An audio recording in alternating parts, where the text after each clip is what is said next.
So, Josh, I thought I'd do a little overview first. I don't know if you'd looked at this on the website, but let's go over it again. Because we'll refer to a few things as far as grading, and it's important. There's some things that are a little bit more important than others, but this is a difficult one. The color grading, we use very clinical grading, and we do show laboratory certified diamonds. So diamonds are graded for color table down, which means upside down, but we don't wear them upside down. Wear them face up correctly. But this is how they're graded.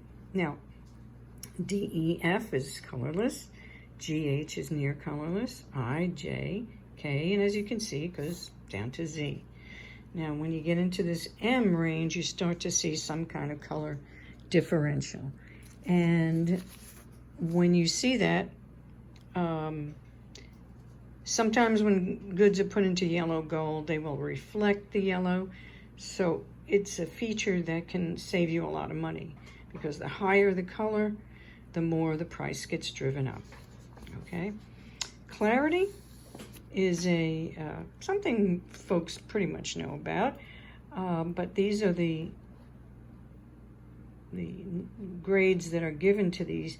And flawless and VVS1 are your gem quality categories. VS1, VS2, SI1, SI2, mid-range. And we're not going to look at anything here in the I1, 2. So here's your mid-range, okay? Clarity features are based on the size of the inclusions, the number of the inclusions, the brightness, darkness. And so you could have a small pinpoint in the center, or you could have it over on the side where you could put a prong over it. So these are all strategic things. And it's, if you think about it, like looking on the top of a fish tank and looking, you would have to plot all the inclusions like this, let's say. But when you turn the stone over, such as over here, you'd look through the side of the fish tank. They're in different proportionate depths. These are features of how a diamond is cut. This pertains to an ideal round brilliant, but it does have bearing on fancies. And we're looking at fancies, the ovals and the pear shapes of fancies. This is an illustration of how a stone is spread out, and it's not a very good cut. It's what they call fisheye.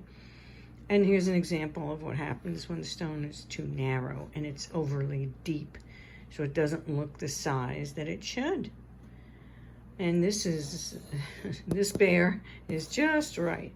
This is when you have both combination of scintillation, maximum light return, and nice pleasing sparkle.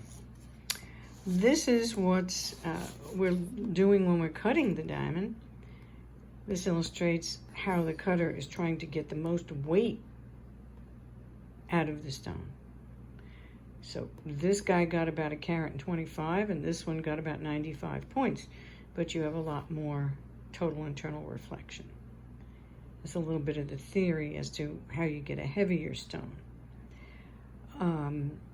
More or less like, would you rather have a 15-ounce sirloin or a 9-ounce filet mignon, if that makes sense.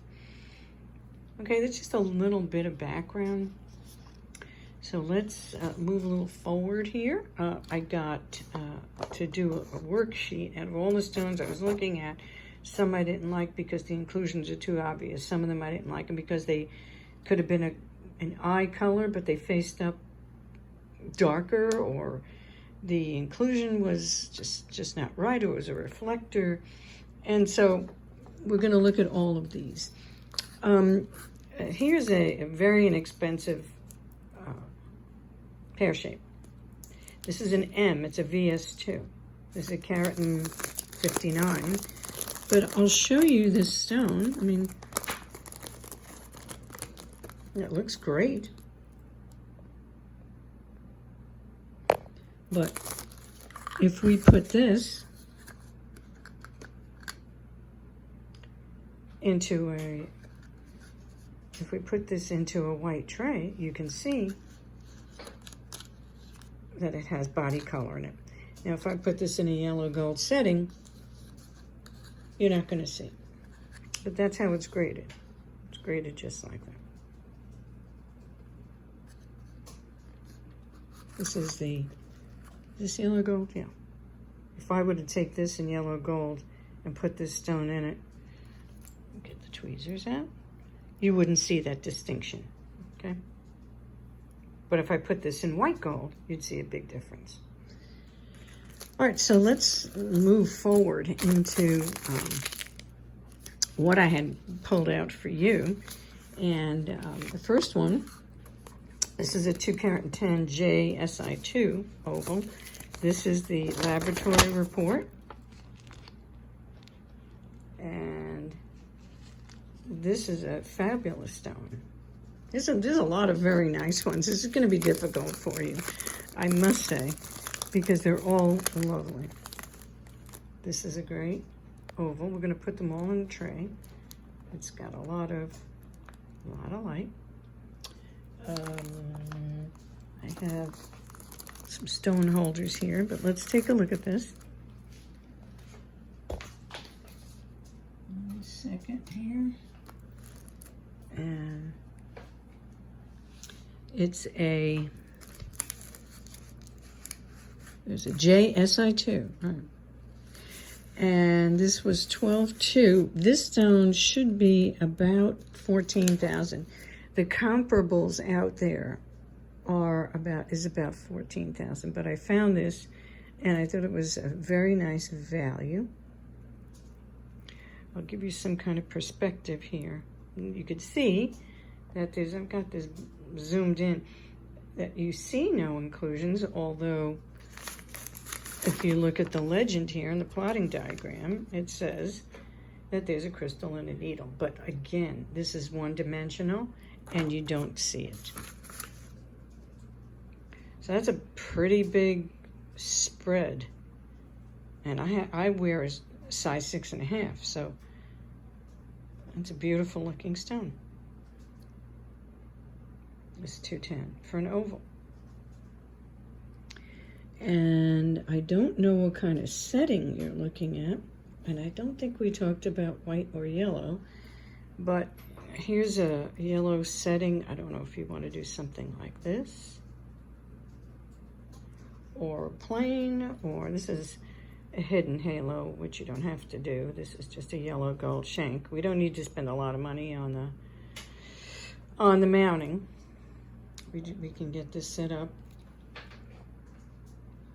So let's put this into the tray, and we're going to look at these all together. And at the end, you're going to see which one really strikes you.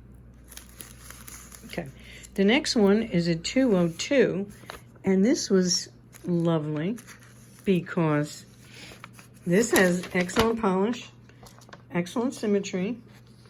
Again, very, very small inclusions. Nothing to get excited about. This is a K color, but this faced up awfully nice. Show you this. These ovals are like the hottest thing right now.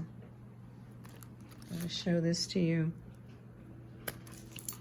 Oh, George. Oh, sorry. This is spring-loaded.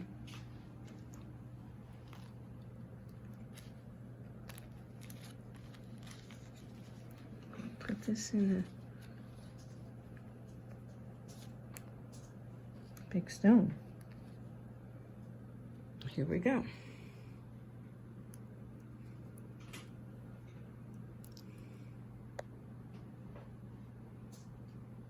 It's beautiful. This K is a beautiful stone. KSI2. I have a tendency to like this one over the other one if you were going with. That's a lot of luck. This is a 202, and this one was 11.7. Let's take a look at what these two are next to each other. There you have it.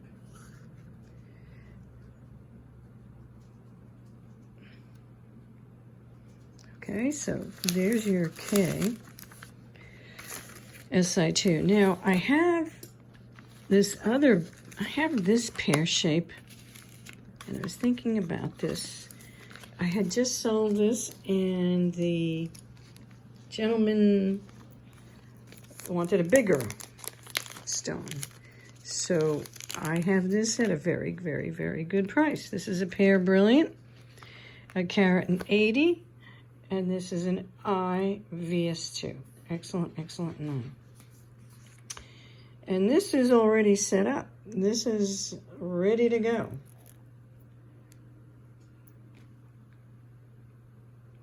This princess cut is ready to go, and it's an incredible quality. It's got 2 side stones.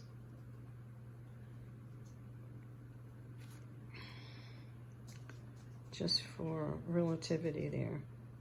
You don't have to have the side stones. The way it is 14.5. The stone itself is just under 13. So this is 14.5 altogether. But let's look at another. I think this is, yeah, I wanted bigger. Okay, let's look at the next. This is a carat and 60. And this carat and 60 is an HSI2, so higher in color. And this is 11.9. So all of these, now you can see how these H's are much whiter. Okay. It comes up much white. And that's just a matter of trade-off, whether you want to go smaller. Well, it's actually not smaller, because I'll show you why. But let's look at this on. So let's look at these 2 pear shapes together. That one is 180 and the other is a carat and 60.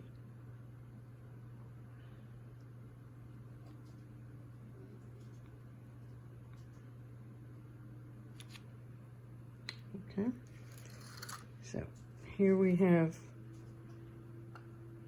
the 2 ovals, and let's see if I can put this second oval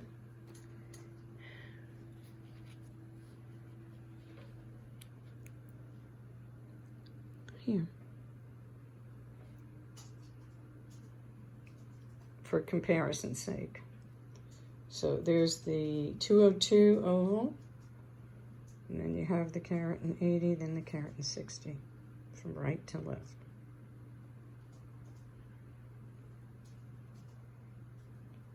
So let me know your thoughts. I know this was a bit long, but I wanted to show you several stones all together, because these are not as easy as you would think. They all have different outlines and shapes, but you want to make sure there's no dead spots and they're lively stones. Okay. Talk to you later.